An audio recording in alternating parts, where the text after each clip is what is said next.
মৰমৰ ছাত্ৰ-ছাত্ৰীসকল, তোমালোকৰ ৰিজাল্ট বহুতৰে মই পাইছোৱে। চ' বহুতৰে ভাল হৈছে আৰু দুই এজনৰ অলপ নম্বৰৰ কাৰণে বেয়া হৈছে। চ' ভাল হোৱাবিলাকক অভিনন্দন জনালোঁ। আকৌ আগবাঢ়ি যোৱা বাকী ক্লাছবিলাকত ফাৰ্ষ্ট ইয়াৰ ছেকেণ্ড ইয়াৰত ভাল এটা ৰিজাল্ট কৰিব লাগিব। আৰু যিকেইজনৰ অলপ নম্বৰৰ কাৰণে বা কিছু নম্বৰৰ কাৰণে বেয়া হ'ল, তোমালোকেও চিন্তা কৰিব নালাগে। পৰীক্ষা এটাইতো জীৱনৰ সঠিক পথ নিৰ্ধাৰণ নকৰে। চ' তোমালোকৰ চিন্তা কৰিব নালাগে। আৰু তোমালোক বেয়া হোৱাৰ মেইন কাৰণটো হৈছে বেছি সময় তোমালোকে নাপালা যিহেতু, গতিকে ইমান পঢ়িব টাইম নাপালা, 2-3টা ছাবজেক্ট। চ' একো কথা নাই। আৰু কিছুমানৰ একে নম্বৰ আহিছিল, নিজৰ ওপৰতে ডাউট আছে যে মই লিখি থৈ আহিছিলোঁ কিন্তু নম্বৰটো অলপ কম পালোঁ, তেনেকুৱাও ডাউট আছে, বহুতে মোক কৈ আছে। চ' সকলোবিলাক আলোচনা কৰিম। প্ৰথম পাছ কৰাবিলাকে কি কৰিব লাগে মই আলোচনা কৰি লওঁ, তাৰপিছত বাকীখিনি আলোচনা কৰিম। ছাত্ৰ-ছাত্ৰীসকল, তোমালোকে ভিডিঅ'টো লাষ্টলৈকে চাবা আৰু লাষ্টলৈকে চাই কেনে তোমালোকে কিবা অসুবিধা থাকিলে মোক কমেণ্ট ছেকশ্যনত জনাবা।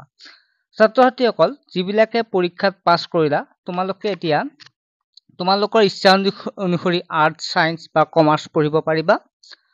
তাত কোনো প্ৰব্লেম নাই, তোমালোকৰ নিজৰ ইচ্ছা মতে। আৰু তাৰ ওপৰত যি ভিডিঅ' এটা লাগে তোমালোকে কমেণ্ট কৰিবা, কি পঢ়িলে ভাল হ'ব, কি ছাবজেক্ট ল'লে ভাল হ'ব। আৰু তাৰপিছত তোমালোকে কি কৰিব লাগিব, দৰ্পণ নামৰ এটা যিটো ৱেবছাইট আছে য'ত এডমিশ্যন ল'ব পাৰি। আৰু তেনেকুৱাকে তোমালোকে দৰ্পণত এডমিশ্যন ল'ব লাগিব। তোমালোকে প্ৰথম ৰেজিষ্ট্ৰেশ্যন কৰিব লাগিব। আৰু দৰ্পণৰ যিটো তোমালোকে দেখা পাইছে ডেটটো, 28 তাৰিখলৈকে তোমালোকৰ তাৰ আগত কৰিব লাগিব। তোমালোকে কম্পিউটাৰ দোকান হওক বা স্কুল হওক, তেনেকুৱাকে তোমালোকে স্কুলত আগতে খবৰ ল'বা, তাৰপিছত তেনেকুৱাকে কৰিবা। আৰু মই হ'লেও যদি কোনোবাই অসুবিধা পাইছে তেনেহ'লে মই প্ৰচেছটো বুজাই দিম কি কৰিব লাগে। এইখিনি আছিল যিসকলে পাছ কৰিলে। আৰু কিবা যে কমেণ্ট আছে তেনেহ'লে জনাই দিবা, মই ভিডিঅ' আকাৰে প্ৰস্তুত কৰি দিম, ঠিক ভিডিঅ' আকাৰে তোমালোক বুজাই দিম। এতিয়া আহিলোঁ পৰীক্ষাত যিবিলাকে কিছু নম্বৰৰ কাৰণে অলপ বেয়া হ'ল, তোমালোকক প্ৰথমতে কৈছোঁ মন মাৰিবলগীয়া কথা একো নাই, কাৰণ এটা পৰীক্ষাই তোমালোকক জীৱনটো নিৰ্ধাৰিত নকৰে। তোমালোকৰ ভিতৰত বহুত টেলেণ্ট আছে, জাষ্ট পৰীক্ষাটো পাছ কৰিলে ভাল, নকৰিলেও যে একে বহুত ডাঙৰ কথা তেনেকুৱা একো কথা নাই। চ' তোমালোকে নেক্সট কথাটো হ'ল, তোমালোকে যিটো সময় নাপালা, কাৰণ মাত্ৰ সময় কিমান পাইছে, এমাহ পাইছা চাগে। এই এমাহত আৰু তোমালোকে কিমান পঢ়িবা, 3টাকৈ ছাবজেক্ট, 2টাকৈ ছাবজেক্ট, হয় না? গতিকে তোমালোকক মই এটা আইডিয়া দিম, তোমালোকে কি কৰিলে ভাল হ'ব। তোমালোকেতো কৰিবই লাগিব, পৰীক্ষাত ফেইল হোৱা মানে তোমালোকে এতিয়া কি কৰিম কি নকৰিম সেনেকুৱাতো কথা নাই।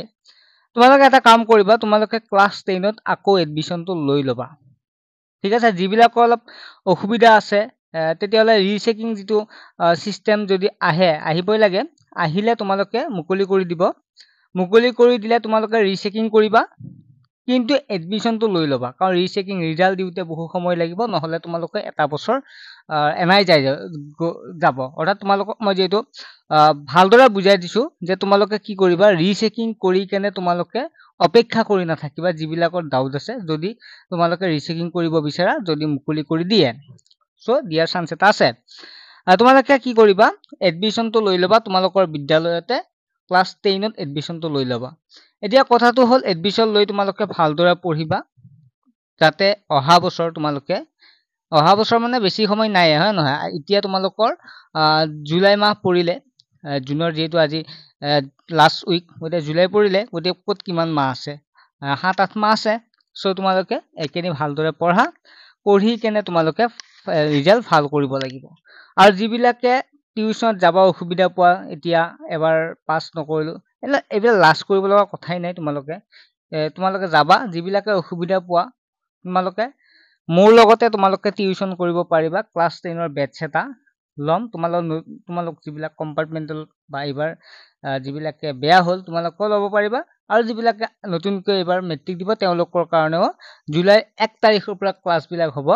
তোমালোকে যিটো নাম্বাৰ দেখা পাইছা, এই নাম্বাৰটোত তোমালোকে SMS কৰি তোমালোকে মোৰ লগত জড়িত হৈ ক্লাছবিলাক কৰিব পাৰিবা। ক্লাছ 10ৰ তোমালোকে সকলো পাহৰি যোৱা যে মই ফেইল কৰিছোঁ, কিবা তেনেকুৱা একো কথা নাই।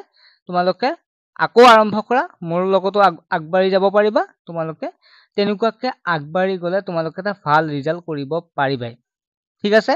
গতিকে তোমালোকে চিন্তা কৰিব লগা একো কথা নাই, তোমালোকে ভাল এটা ৰিজাল্ট কৰিব পাৰিবা।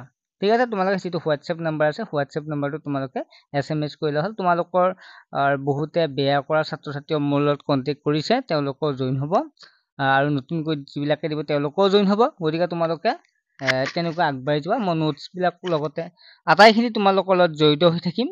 তোমালোকে তেনেকুৱাকৈ অহা বছৰ তোমালোকে ভাল ৰিজাল্ট কৰিবা, আৰু ৰিচেকিং কৰাৰ পিছত যদি ভাল ফলাফল এটা পালা কথাই নাই।